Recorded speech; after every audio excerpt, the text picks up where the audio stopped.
კომუნიკატორი ისევ პირდაპირ ეთერშია და მაყურებლის თხოვნით კიდევ ერთხელ უფრო ღრმად და ძირფესვიანად ვცდილობთ რომ გავაშვიკოთ ეს თემა. ტელევიზიები ძალიან მალე 1 ივნისიდან გადავლენ ციფრულ მაუწყებლობაზე. ამასთან დაკავშირებით მცირე ვიდეო რგოლს გაჩვენებთ და შემდეგ უკვე სტუმრებთან ერთად დაგიბრუნდებით და ვისაუბრებთ ამ თემაზე. 2015 წლიდან ქვეყნის სატელეკომუნიკაციო სფეროში უმნიშვნელოვანესი რეფორმა განხორციელდება. საქართველოს ანალოგური მიწის ზედა საეთერო ტელემაუწყებლობიდან ციფრულ მიწის ზედა სატელევიზიო მაუწყებლობაზე გადადის. რეფორმის განხორციელებით საქართველოს საერთაშორისო ვალდებულებას შეასრულებს. ინოვაციური ტექნოლოგიების განვითარებამ მსოფლიოს აჩვენა, რომ არსებობდა სიხშირული რესურსის გამოყენების უფრო ეფექტიანი შესაძლებლობები. სწორედ ამიტომ დღეს მსოფლიოს განვითარებული ქვეყნების უმრავლესობა უკვე ციფრული მაუწყებლობით სარგებლობს. ახალ ფორმატზე გადასვლის შედეგად საქართველოში მნიშვნელოვნად გაუმჯობესდება მაუწყებლობის ხარისხი და რაც მთავარია, გაიზრდება პროგრამების რაოდენობა. ანალოგური პროგრამისთვის განკუთვნილ ერთ არხში შესაძლებელი იქნება საშუალოდ 15 სტანდარტული გარჩევადობის პროგრამის გადაცემა. მომხმარებლისთვის ციფრული მაუწყებლობა უზრუნველყოფს ხმისა და გამოსახულების გაუმჯობესებულ ხარისხს და უფრო მეტი სატელევიზიო პროგრამების ხელმისაწვდომობას. პროცესი ხელს შეუწყობს ინფორმაციული საზოგადოების განვითარებას. ციფრული ტელევიზია, სამყარო უკეთესი ხარისხით. ჩვენ დავბრუნდით ჩვენ სტუმრებთან ერთად. ჩვენი სტუმრები არიან თამთა ტეფნაძე, საქართველოს კომუნიკაციების ეროვნულ კომისიასთან მოქმედი მომხმარებელთა ინტერესების საზოგადოებრივი დამცველი და ზურაბ ჭელიძე, საზოგადოებრივი მაუწყებლის ტექნიკური მომსახურების დეპარტამენტის უფროსის მოადგილე. უღრმესი მადლობა გადაცემაში სტუმრობისთვის. ჩვენ ვიდეო რგოლში პრინციპში გავიგეთ ის ამბები, რატომ არის აუცილებელი და საჭირო ციფრულ მაუწყებლობაზე გადასვლა. რატომ არის დედლაინი და რამდენად შესაძლებელია და ჩავეტევით თუ არა ამ დედლაინში, ამაზეც ვისაუბროთ. ბატონო ზურაბ. ძალიან დიდი შეკითხვა, მოგესალმებით. თემაც ისეთია, ყველა საინტერესებს. შევეცდები რაც შეიძლება მოკლედ ვისაუბრო ამის შესახებ. ყველა ქვეყანა დაინტერესებულია თავისი ბუნებრივი რესურსი მაქსიმალურად გამოიყენოს და ეს იყო ერთ-ერთი მთავარი мотиваცია მისთვის, რომ საქართველოს გადაეწყვიტა ციფრულ მაუწყებლობაზე, ციფრულ ტელემაუწყებლობაზე გადასვლა. ეს ჯერჯერობით არ ეხება რადიო მაუწყებლობას. იმის გამო, რომ სიხშირული სპექტრი შეზღუდული რესურსია და სადაც ადრე ქართულად რო ვთქვათ, ეტეოდა ერთი ანალოგური ტელევიზია რაღაც მოზომილ სიხშირულ ადგილას, იქ ციფრული გადასვლის შემთხვევაში შეიძლება თქვათ 6 HD არხი და ეტიოს, მაღალი გარჩევადობის გამოსახულების 6 არხი, ერთის ადგილას 6 და თან გაუმჯობესებული ხარისხით და რა თქმა უნდა სტანდარტული დეფინიციის, ჩვეულებრივი გარჩევადობის არხები შეიძლება დაეტიოს 10-15. მოგებას აშკარად ატყობთ და ის სპექტრი, რომელიც თავისუფლდება სახელმწიფოსთვის, შემდეგ ხდება გაყიდვადი რესურსი, რომელიც შეიძლება ინვესტორმა გამოიყენოს მობილური LTE კავშირებისთვის, მონაცემთა გადაცემის და ასე შემდეგ სისტემებისთვის, რაშიც ისინი რა თქმა უნდა ბიუჯეტში თანხის გენერირებას იწყებენ სპექტრის ეს ზონები, რომლებიც ტელევიზიას ეჭირა, ვთქვათ, არარენტაბელურად. ამის გამო ბევრმა სახელმწიფომ ეს გააკეთა, ევროპის სახელმწიფოების უდიდესმა ნაწილმა ეს გააკეთა. სახელმწიფომ დაგეგმა 2006 წლიდან ჩვენმა სახელმწიფომ, მაგრამ მოგეხსენებათ, რომ გარკვეული პოლიტიკური ცვლილებები იყო ჩვენ ქვეყანაში, ბევრი რამე შეიცვალა და ისე მოხდა, რომ ძალიან შემჭიდროვებული გრაფიკით მოხდა რეალურად ამ პროექტების განხორციელება. საქართველოში არსებულ ტელევიზიებს აქვთ იმის ფინანსური და ტექნიკური რესურსი და მზაობა, რომ გადავიდნენ ციფრულ მაუწყებლობაზე. თუნდაც ჩვენ პირველ არხს.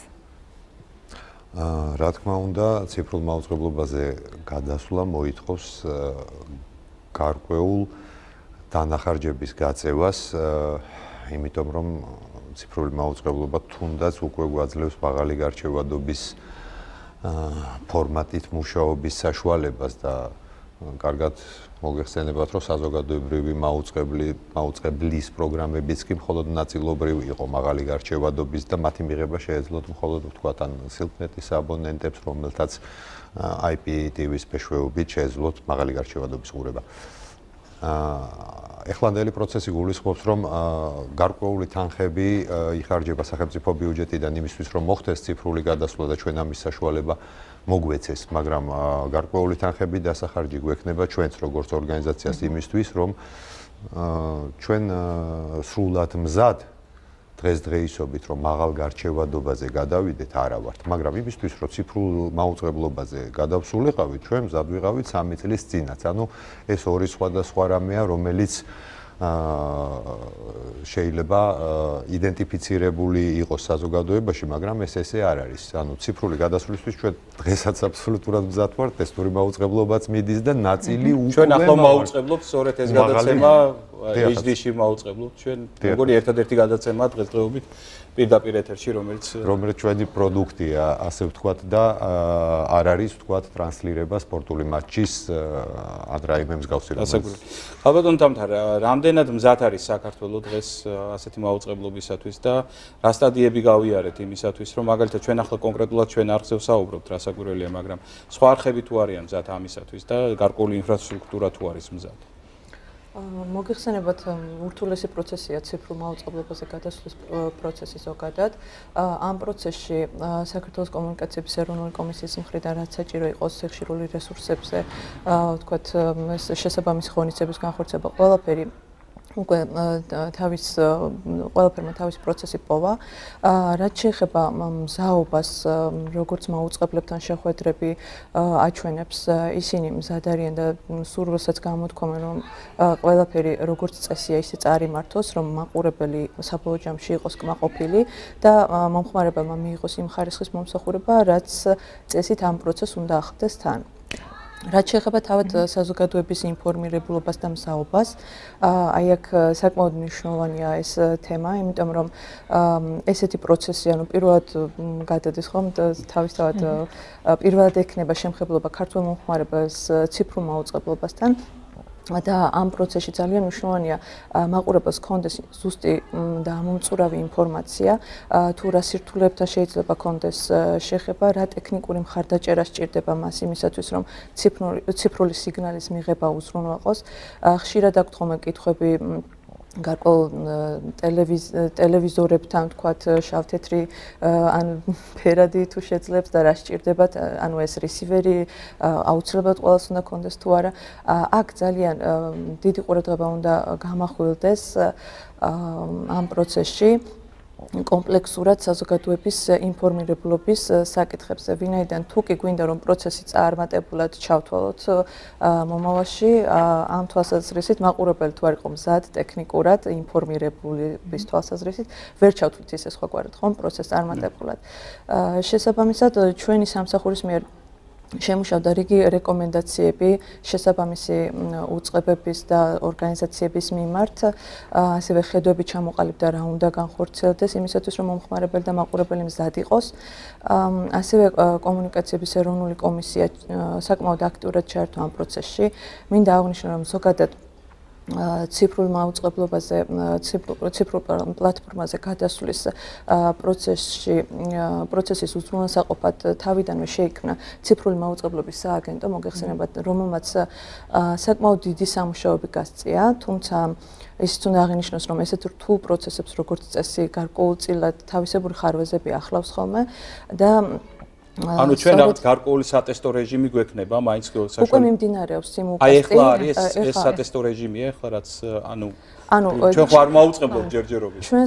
ჩემს ხელთ არსებული ინფორმაციით 15 მარტიდან დაიწყო სიმულკასტი, რა დროსაც, ანუ რაც გულისხმობს ეს პროცესი, რომ როგორც ანალოგურ სიგნალს იღებს მომხმარებელი, ასევე შეუძლია ციფრული სიგნალის მიღება. ანუ ამისათვის პირველ რიგში რისივერი, ეგრეთ წოდებული set-top box-ი უნდა ჰქონდეს მას, რომ უზრუნველყოს ამ set-top-box-მა უზრუნველყოს ციფრული სიგნალის გარდაქმნა და მიწოდება მომხმარებლის ტელევიზორში. აი ახლა ამ მომენტში ვინმეს აქვს ეს დანადგარი, ვთქვათ? ჩვენთან შემოსული, ვთქვათ, განცხადებებიდან თუ როგორც მოგეხსენებათ, საჩივრებითაც მოგმართავენ ხოლმე, ესეთი შემთხვევა არ დაფიქსირებულა, რომ მომხმარებელს, ვთქვათ, რაღაც გარკვეული ინფორმაცია მოეწოდებინა, რომ აქვს და ხარვეს განიცდის თუ ასე შემდეგ. ანუ ჯერჯერობით არ აქვს. მაგრამ პროფესიონალებს აქვს, ბაზარულად თქვენ ახლა ტესტავთ, მაგალითად იცით. აი, აქ ერთი ძალი გვაქვს და შეიძლება ვერ გავიყოთ. ესე იგი, მთელი პრობლემა ის არის, რომ ჩვენმა ქვეყანამ ძალიან დაჩქარებული გრაფიკით ჩაატარა გადასვლა. იმისთვის რომ მოსახლეობა და საზოგადოება გაერკვეს და ტექნიკურად აღიჭურვოს და მოემზადოს და მიიღოს მთელი კომფორტი ამ ციფრული მაუწყებლობისა, ამისთვის გარკვეული ვადებია საჭირო, რომ მოხდეს პარალელური მაუწყებლობა, რომელსაც საიმულკასტს ეძახიან, ეს ზუსტად რაზეც გქონდათ ახლა ლაპარაკი. წარმოიდგინეთ, რომ ჩვენ ქვეყანაში გამოვიდა, რომ საიმულკასტი საკმაოდ მოკლეა. და სამთვის მოიცავს. დიახ, და 17 ივნისიდან ჩვენ ანალოგური მაუწყებლობა უნდა გამოგვერთოს ქვეყანაში. ეხლა რასთანაა ეს დაკავშირებული, მინდა რომ მაყურებელმა იცოდეს. როდესაც საიმულკასტი მიმდინარეობს ფაქტიურად მუშაობს ანალოგური გადამცემთა ქსელიც, ციფრულ გადამცემთა ქსელიც, რაც უფრო გრძელ პერიოდიანია საიმულკასტი, ანუ ერთობლივი პარალელური მაუწყებლობის რეჟიმი, რო ციფრულსაც შევეჩვიოთ და ის ძველიც არ დავკარგოთ, ხარჯები საკმაოდ იზრდება. ამის გამო, რა თქმა უნდა, ყველაფერი არის ხოლმე დაკავშირებული იმასთან, რა ხარჯებში ცდილობს ჩაეტიოს სახელმწიფო, როდესაც აკეთებს ამზადებს ციფრული გადასვლის პროცესს ქვეყანაში. ჩემი აზრით, უბრალოდ ჩვენ მართლაც მოგვიწია ძალიან ცოტა დროში ძალიან ბევრი რამის გაკეთება და ჩვენ სახელმწიფოს გულისხმობ. ჩვენ საზოგადოებისას და ჩვენ ახლა გვეუბნებიან, რომ გვაქვს კიდევ ერთი რგოლი საინფორმაციო ამ თემასთან დაკავშირებით, შეგვიძლია ეს რგოლი გავუშვათ და დავუბრუნდებით რამდენიმე წამში. 2015 წლიდან საქართველოს ციფრულ მიწისზედა მაუწყებლობაზე გადადის. რომელი ანდენით უნდა მივიღოთ ციფრული სიგნალი? ციფრული სატელევიზიო სიგნალი შეიძლება იგივე ანდენით მივიღოთ, რომლითაც სარგებლობდით ანალოგური სიგნალის მიღებისას. ეს შეიძლება იყოს შენობის სახურავზე დამონტაჟებული სატელევიზიო გადამცემისკენ მიმართული ანდენა. იშვიათ შემთხვევებში შესაძლებელია სახლის ანდენის გამოყენებაც. დეტალური ინფორმაციის მისაღებად ეწვიეთ ვებგვერდს ან დაგვიკავშირდით ცხელ ხაზზე. ციფრული ტელევიზია, სამყარო უკეთესი ხარისხით. ჩვენ დავბრუნდით ისევ, აი ეს ბოქსი, set box-ი, რომელიც თქვენ გაქვთ მოტანილი, როგორ უნდა დავამონტაჟოთ ჩვენს ტელევიზორებზე იმისათვის, რომ მივიღოთ ციფრული მაუწყებლობა. კიდევ გჭირდება თუ არა რაიმე სხვა დანადგარი კაბელი ან მსგავსი რამე?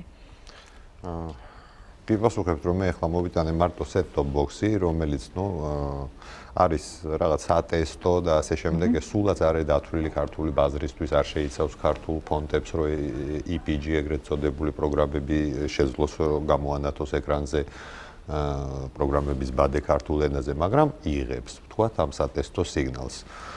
მე აღარ წამომიღია აქ სტუდიაში სრულებით პატარა კვების ბლოკი და ორი კაბელი, რომლითაც ადრე ვიდეო მაგნიტოფონებს აერთებდნენ ხოლმე ტელევიზორებში და იქიდან ახსოვს ხალხს ეგეთი კაბელები, ზოგადად RCA კაბელები. შეიძლება კაბელი იყოს ასევე HDMI უფრო თანამედროვე ტელევიზორებისთვის. რა არის პრობლემა? ის რომ იმის გამო რომ საკმაოდ სწრაფად ხდება ეს ყველაფერი, შემომტანების კონტროლი ვერ ხდება. კონტროლი ძნელად სათქმელია, რეკომენდირება ხდება, მაგალითად ინფორმირება მომხმარებლის, რომ მან იკითხოს ის სტანდარტი, DVB-T2-ის სტანდარტი, თუნდაც ტესტური მაუწყებლობა მათ საშუალებას აძლევს, რომ set-top box-ი ჩაართვევიოს და შეამოწმოს, იმიტომ რომ შეიძლება არ იყოს ის set-top box-ი გათვლილი თავის ფორმატით ჩვენს ბაზარზე, ხო? ამიტომ ეს ტესტური მაუწყებლობა, რა თქმა უნდა, ძალიან კარგია. მაგრამ თავად set-top box-ების ბაზარზე რაოდენობა და ასორტიმენტი არის ძალიან მცირე, იმიტომ რომ რამდენადაც მე ვიცი, აი უახლოეს 1-2 კვირაში უკვე ქართული ფუნქციებით დაპროგრამებული set-top box-ები უნდა გამოჩნდეს. ანუ ამას თავისი მენიუ ექნება, სპეციალური მენიუ, რომელიც ალბათ რაღაც უცხო ენაზეა ჯერჯერობით. რა თქმა უნდა, უცხო ენაზეა, ან აი მაგალითად საზოგადოებრივი მაუწყებლის პროგრამის გახსნისას შეიძლება ელექტრონული პროგრამული გიდით ნახოთ, ვთქვათ, 2 საათში რა გადაცემაა. მაგრამ მხოლოდ იმ რისივერზე, რომელიც ხსნის ქართული ფონტებით. ზოგმა შეიძლება ვერ გახსნას. ნებისმიერ მაღაზიაში იქნება შესაძლებელი ამ დანადგარის ყიდვა. თუ კონკრეტული ადგილები იქნება, სადაც უნდა მივიდეს ადამიანი. იდეაში როგორც მე ვატყობ, ნებისმიერ ადგილას შესაძლებელი იქნება ამის ყიდვა. ისე ვიტყვი, რომ ცუდია, რომ საიმულკასტის პერიოდი იყო მცირე, თორემ ვთქვათ, საახალწლო პროგრამების, ვთქვათ, HD, მაღალი გარჩევადობის სპორტის, კონცერტების ხათრით ძალიან ბევრი დაიწყებდა თავად შეძენას ამ მიმღებების. ის რაც თქვენ თქვით, კვების ბლოკი, დამატებით 2 კაბელი, ეს ყველაფერი თან მოყვება set-box? მოყვება, როგორც წესი ტრადიციული პრობლემური შეკითხვა არის ხოლმე, როდესაც აქვს ძალიან ძველი ტელევიზორები, მათ აქვთ ეგრეთ წოდებული RF შესასვლელი, ანტენის შესასვლელი და ზოგ ტელევიზორს არ აქვს RCA კაბელებს რო ვეძახით იმისი შესასვლელი. აქ არის რამდენიმე კითხვა, ხო პროდიუსერი გვეუბნება, რომ მაგალითად ერთ-ერთი მაგალითია, გვეკითხებიან, გვაქვს 16 არხიანი ანტენა, არ ვიცი რა ანტენაა კონკრეტულად, ტელევიზორი უფრო სწორად და მივიღებთ თუ არა ჩვეულებრივი ანტენით მივიღებთ თუ არა ამ სიგნალს, ალბათ არა, ხო?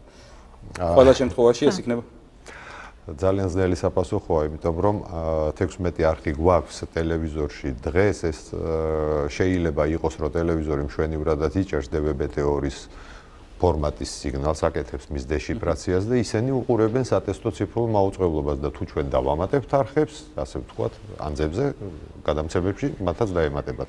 ანუ დამატება არის შესაძლებელი. რა თქმა უნდა, მაგრამ შესაძლებელია, რომ ისინი უყურებენ რაღაცა შეზღუდულ პაკეტს საკაბელოსი და მაშინ არანაირი კავშირი არ ექნებათ და მათზე არც მოახდენს გავლენას ციფრული გადასვლელი. ანუ რაც შეეხება საკაბელოებს, ესე იგი, ამ შემთხვევაში ჩვენ თუ საკაბელოს მომხმარებელი ვართ, საკაბელო მიიღებს ამ სიგნალს და უკვე მოგვაწვდის ჩვეულებრივად, მაგრამ ხარისხი როგორი იქნება, დარჩება იგივე ხარისხის თუ გაუმჯობესდება? ხარისხი მხოლოდ შეიძლება გაუმჯობესდეს იმის გამო, რომ აი თუნდაც საზოგადოებრივი მაუწყებელი კამერებიდან დაწყებული დამთავრებული სტუდიებით ყველანაირად ცდილობს, რომ მაღალგარჩევადობამდე აიყვანოს სიგნალი.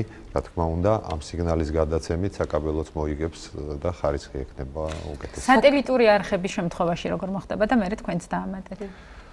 სატელიტური არხების შემთხვევაში მოდი ესე ვთქვათ, რომ არსებობს ვალდებულება სახელმწიფოსი, რომ ვთქვათ, მოქალაქემ შეძლოს საზოგადოებრივი პროგრამების მიღება. რაც შეეხება მაღალი გარჩევადობის პროგრამებს, ეს ვალდებულება არსებობს, მაგრამ მისი აღსრულება შეიძლება მხოლოდ იმის შემდეგ, რაც დამთავრდება საიმულკასტი, რაც ჩვენი გადამცემი პლატფორმა მთელი ქვეყნის მასშტაბით გადავა საშუალებაზე, რომ მაღალი გარჩევადობის სიგნალი იქნას გადაცემული, იმიტომ რომ დღეს არის ჯერჯერობით 17 ივნისამდე დროებითი რეჟიმი. რაც შეეხება სატელიტურ მაუწყებლობას, ეს ისევ დამოკიდებულია ჩვენ გადაწყვეტილებაზე და ჩვენ ბიუჯეტზე.